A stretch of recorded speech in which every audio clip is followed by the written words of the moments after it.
Welcome to Networking RX, a podcast devoted to helping business professionals like you enhance your networking skills in order to become more proficient giving and receiving quality business referrals and improving the overall quality of your life and the lives of those around you. The Networking RX podcast is a production of AmSpirit Business Connections, an organization whose mission is to empower business success through networking.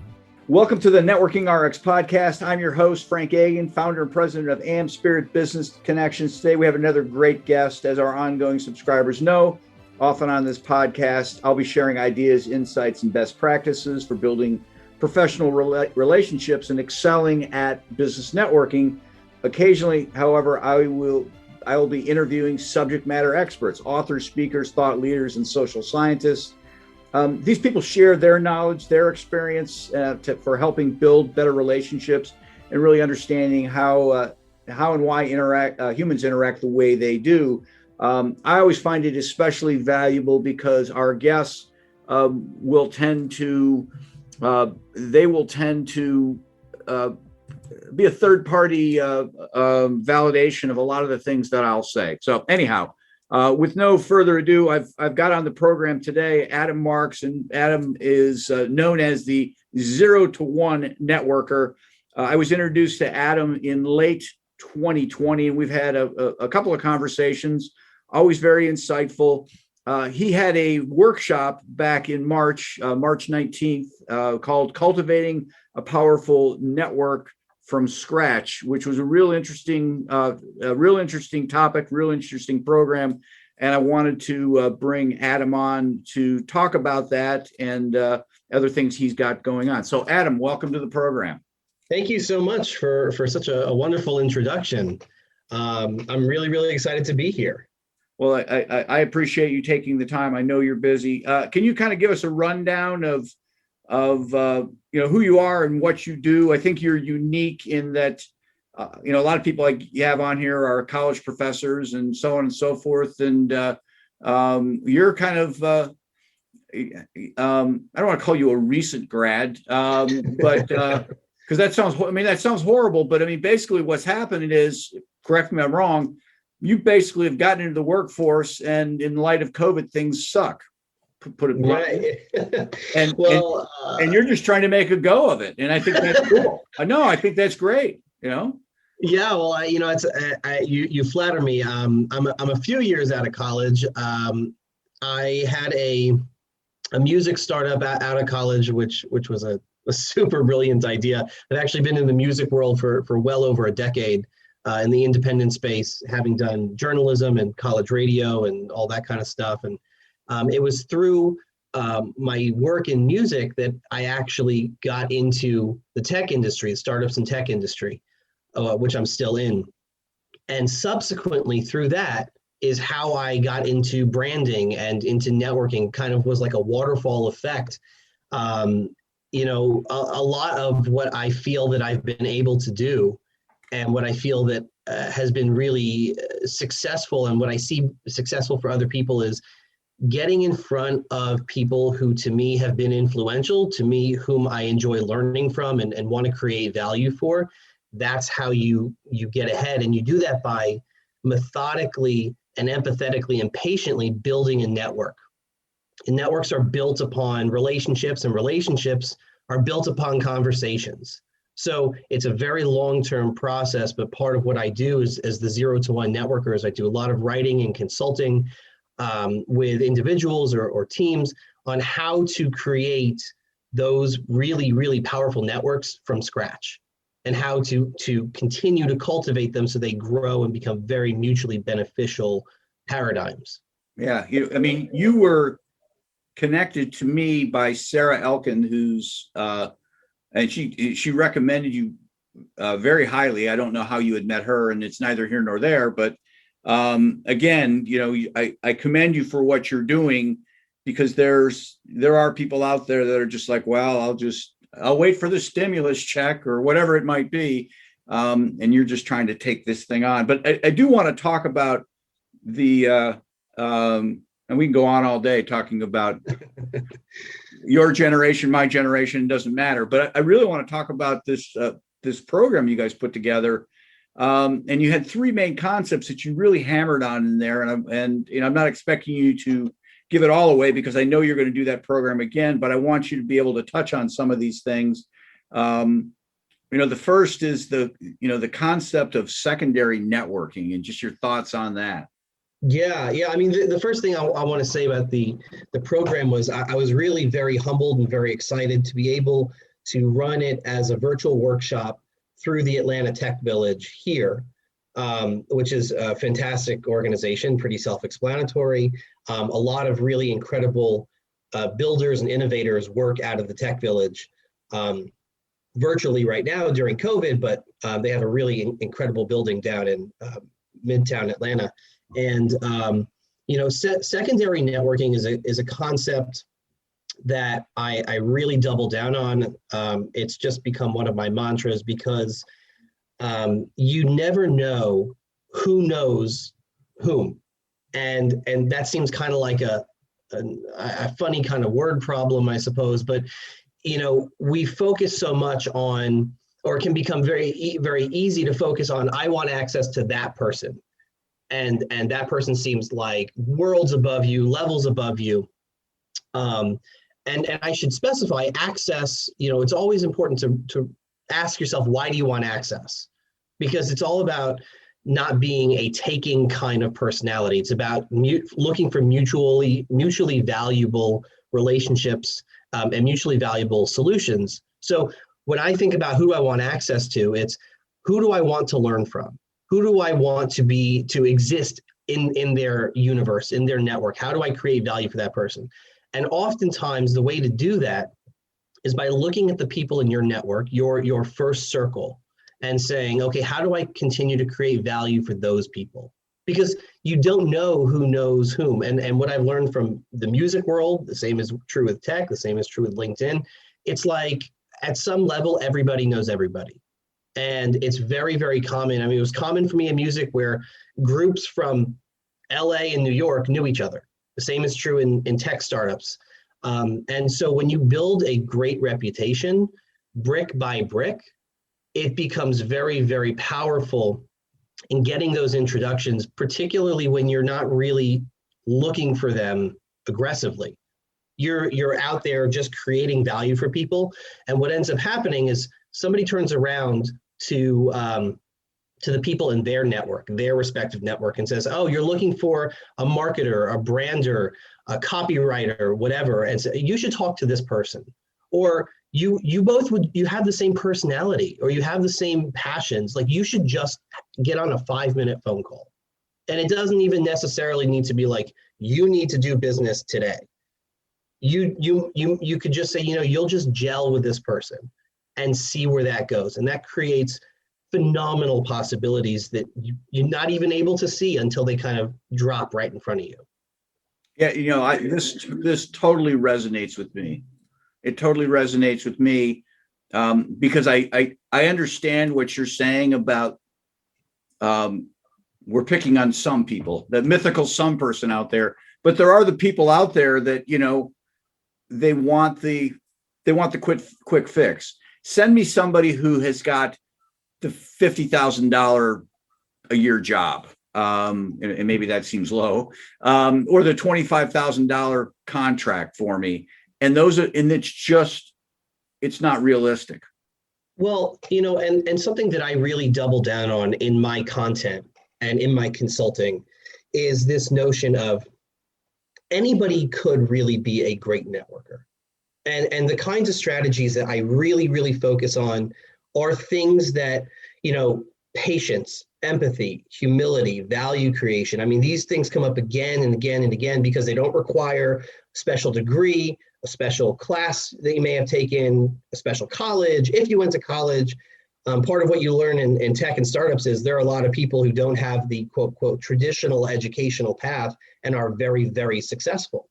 And, I really focus on these things because they allow me to work with people. I will 100% work with somebody who says, I'm just not a good networker because I'm not comfortable, or it's very daunting, or I feel I'm an introverted personality.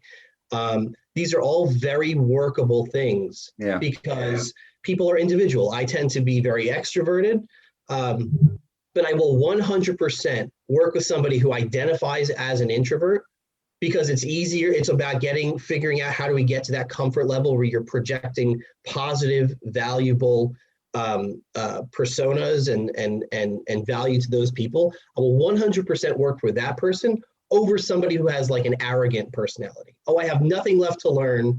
My time is worth everything and your time is worth nothing, because you can't work with a personality that is always taking. It's very, very difficult. I mean, maybe some people can, but I find it very difficult. Well, I think in the long run, nobody can. Right. Yeah. And I've seen, I've had experiences even recently where, I've had the experience of saying to people, no, these things don't just happen in movies. As I'm experiencing them, looking around at what was quite literally happening to me, going, is this real? Is this, I feel like Ashton Kutcher is going to pop out and go, you've been punked, kind of a thing.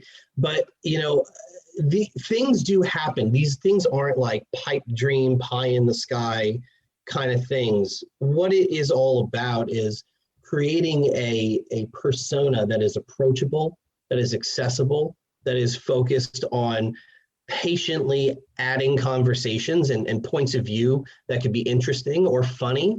I mean, I've built a huge part of my network just on my particular sense of humor, my particular music taste. So it doesn't have to be all business all the time. It's just about consistently showing up and being a voice that people want to hear.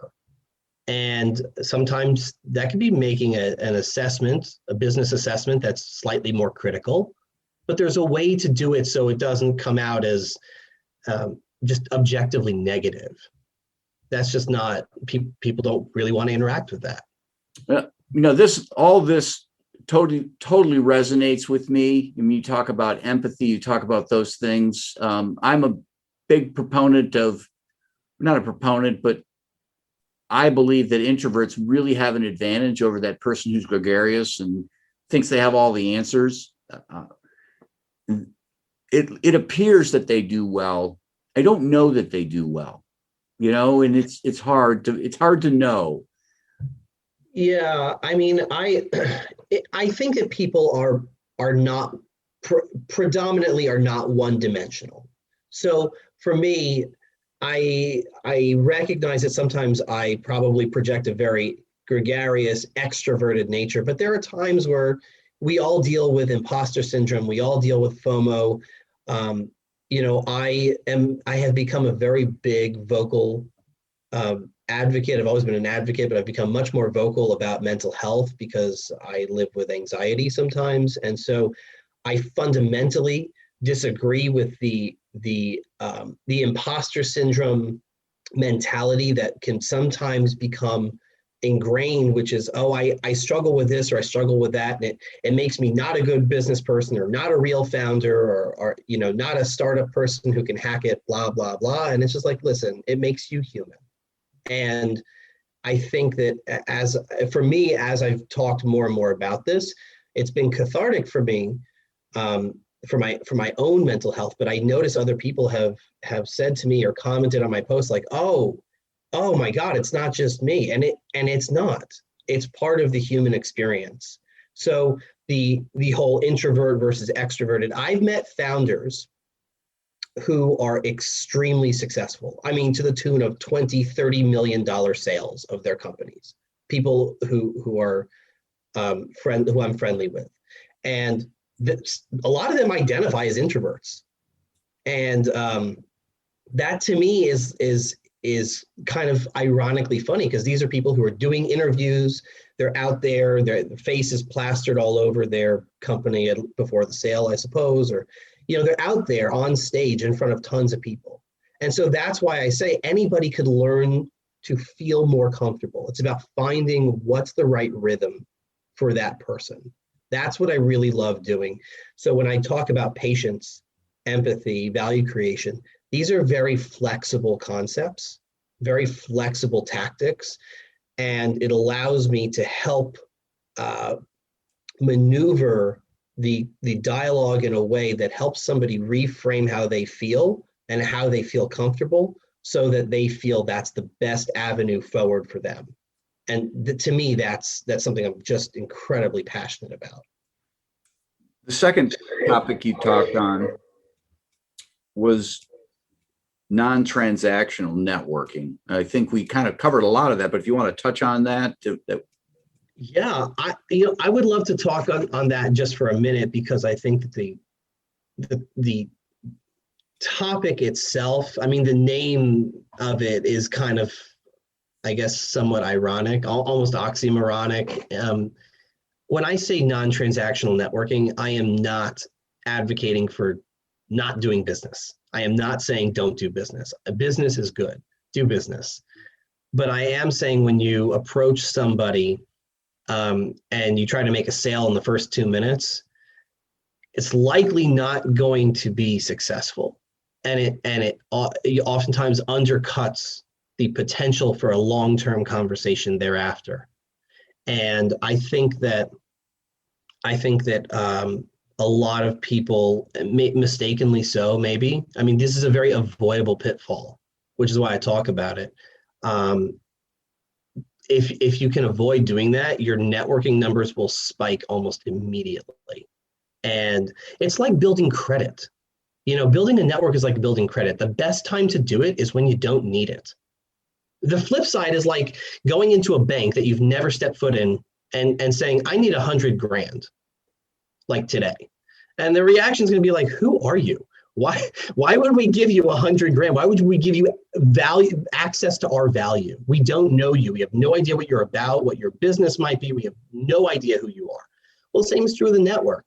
So when you approach it from a very transactional perspective, it makes it very easy for me to say, no, I don't really need that. As opposed to a non-transactional perspective that lets me say, I really enjoyed that conversation. Let's have another one. The point of every conversation, or any conversation, is to get to the next conversation. I totally agree. I will tell people who come at me with the transactional approach, you're asking me the wrong question. You're asking me a yes or no question. Will you be my client? And the answer is yes, or it's no. It's probably going to be no, unless it's something really wonderful or something that I need. It's going to be no.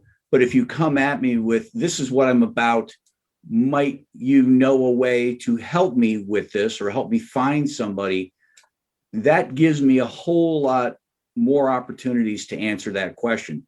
It still may be no for me, but it allows me then to dig into other things. I can refer you to this person because I know they need it, or here's an opportunity to speak.